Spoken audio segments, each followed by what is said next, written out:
Hello guys, bonjour. Nandito kami sa labas ng library.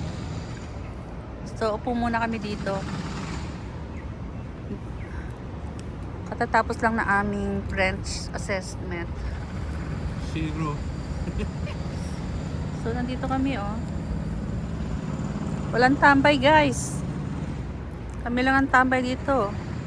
Nakikita mo talaga na ano oh. Walang tambay-tambay sa labas ng Canada. Canadian language benchmark. Ito yung ano, library. Yan.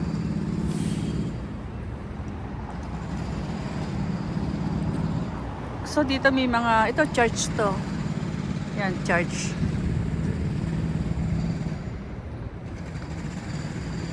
So kumakain kami.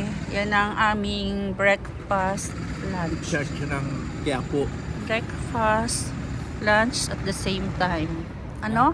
Church ng Quiapo. Punta-punta ka sa church ng Quiapo. Ha? Wala tao. So, anong score ng iyong ano, French assessment? Wala. Ano sabi sa'yo?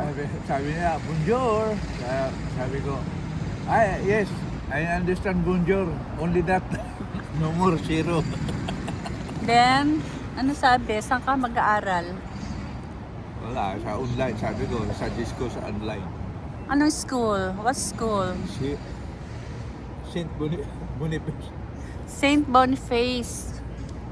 It's a university in Canada. So mag-online kami classes kasi sayang naman ang pamasahe kung face-to-face pa. Pero mas prefer ko sana yung face-to-face eh. Kaya lang busy na guys. Meron kami schedule ng ano eh, Monday to Friday. So yun na lang ang aming ano, free time. Saturday afternoon na lang talaga ang pinaka Free time. Kasi ang daming ginagawa. available time natin dahil pag Monday to Friday, mamaya may trabaho akong May trabaho na daw siya guys. Oh, mga wala yun. ekstrahan. Oh. Sayang naman. Oh, sayang din. Kahit pa paano kumikita si Joven dito eh.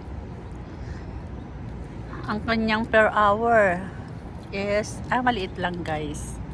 Kasi wala pa siya experience dito. Saka ano lang yon, cash basis.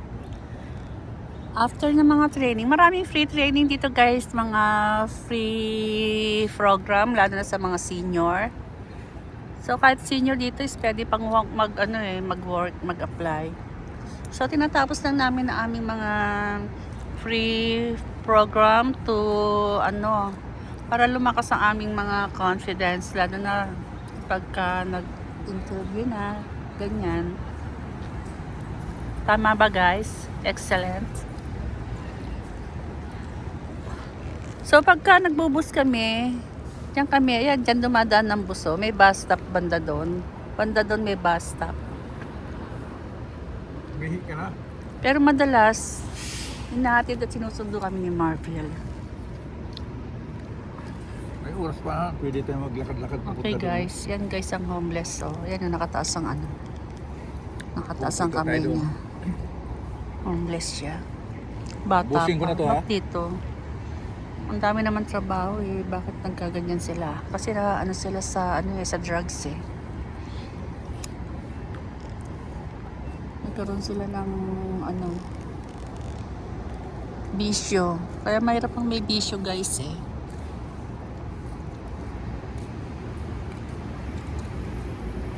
Pero alam niyo dito guys, yung mga homeless na yan, actually hindi sila magugutom eh. Kasi ang dami nagpapakain dito. Merong breakfast, may tanghalian, may dinner. Ang dami nagbibigay ng ng food para Doon sa mga Manitoba, sa Portage, nangangailangan. binabaan natin. Meron doon. Hindi pa nakatambay doon mga Doon malapit sa yon, sa may yon. Manitoba. Oo, kasi may nagbibigay ng food doon eh.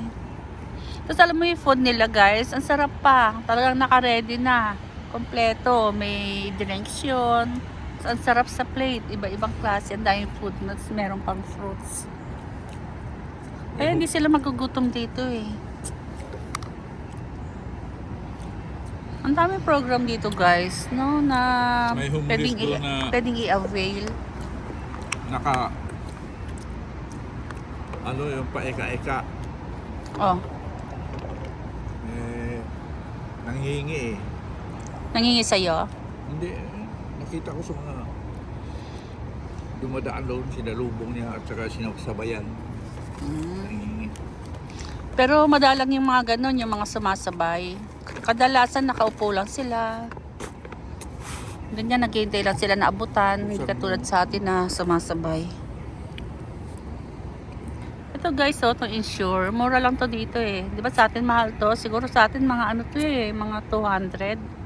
Dito mga ano lang to, mga 140, ganyan. 120. Mas mura siya.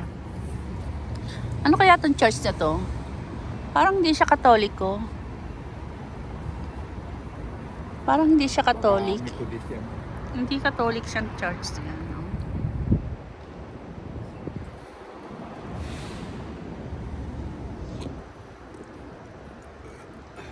Sa library guys, may internet doon. Lahat pwedeng pumasok doon, magbasa, ganyan. Pero pag gagamit ka ng computer, kailangan meron kang library card. Kasi sa library card, nakalagay doon yung, ang tawag dito, yung number mo. Meron kang library card number, ipapasok mo kasi sa computer. Pero if you want to read lang books, different kind of books, doon marami doon. Pwede naman open. Kasi pagpasok mo, hindi mo naman kailangan ibigay agad yung hindi mo kailangan i-show yung library card para makapasok ka. Dire-diretso lang. I-show mo lang yung library card if you want to yung borrow a book, tapos iuwi mo sa house. Ayun, pwede mo siyang iuwi na ganun. Tapos free internet din doon. Tapos may mga upuan doon. Ang laki ng library nila eh, hanggang 4th floor. Tapos kada lugar may library. Yung library card mo is kahit saan pwede mo yung gamitin. Ngayon, pwede rin naman, kunyari meron kang gustong hiramin na books, itatawag mo lang sa library, then isesend nila yun sa bahay mo for free. Yung books isesend nila. Pero may limited days yun kung hanggang kailan mo siya pwede isole. Pag hindi mo siya na isole, magkakaroon ka ng merong penalty, pero mura lang din naman. Pero pag sinabi mo namang wala akong perang pambayad dyan eh, so wini-waive daw nila yung penalty, so wala ka din babayaran. Pero syempre see to it na ibabalik mo yung books dahil masisira, masisira naman yung record mo dahil naka-record sa'yo yun sa library card. Okay guys, mamaya is meron kaming English class 1 to 2:30 p.m. So today is our last day in English class with our teacher Chuan. Sabi niya magdadala daw siya ng donut and cookies for our last day. So yan, yung kinain namin kanina, yan ay aming lunch. Ganon. Parang mas marami kami kumain sa Pilipinas kaysa dito. Dito parang iba-iba kinakain namin eh. Sa bahay maraming pagkain. Daming prutas. Punong-puno yung ref. Sa gabi minsan hindi na ako kumakain kasi feeling ko pagka busog na busog ako, nasusuka ako. Saka ang sarap kumain ng soup dito guys, yung mainit na mainit. Kasi ang lamig niya eh. Ang lamig summer pero ang lamig. Tinamang araw. Cloudy. Palagay ko ulan.